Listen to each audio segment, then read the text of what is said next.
Hello.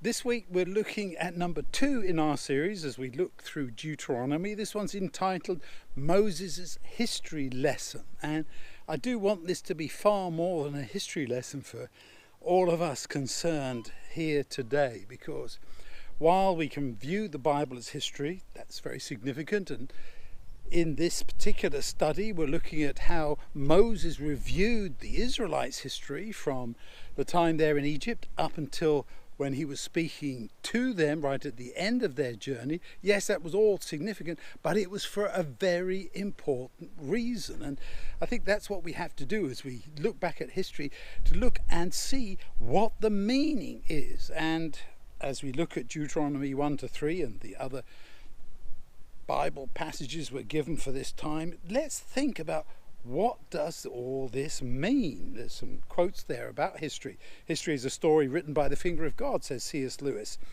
And God does give us the history of his people, said Jennifer Rothschild, and so on. And so as we think about what this is all about, let's look for the meaning. So Moses goes back and says, remember, this is how we left Egypt. This is how we traveled through the wilderness, how there was rebellion, how the golden calf was formed, and all these other things, for a good reason.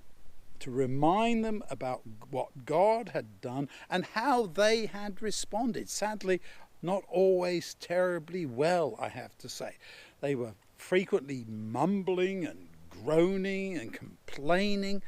They wanted to go back to Egypt because they said life was so much better there, conveniently forgetting that they were slaves back in Egypt, and they were having to make bricks without straw, and they were being beaten and mistreated and despised and discriminated against, and yet they still said, well, it was better back there. These were the good old days, how people are. They forget all the bad things that happened and remember just what was good. And they remembered all the good food that they had and their experience there.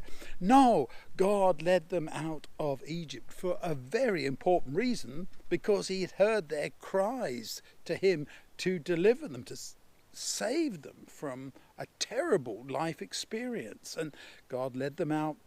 Moses was the human leader, but God was the person very much involved. He was trying to be their God, how could we best say it, their guide, their protector, the one they relied on. And that was the plan, that he was going to be their God, they were going to be his people. In fact, there in Deuteronomy 1:30 and 31, it says this: the Lord your God who leads your way will fight for you in the same way you saw him do for you in Egypt. Remember what happened back in Egypt. Remember the Exodus. Remember how I led you out of Egypt, God is saying. And I can still do the same for you today. I led you out of Egypt. I led you through the wilderness. I'm leading you on now, and I will always lead you. What a wonderful promise for us too. He goes on. He did the same in the desert. You saw how the Lord your God carried you like a father carries his son during your whole journey until you arrived here. Yes, what a great statement. He did this so that you truly could trust in him.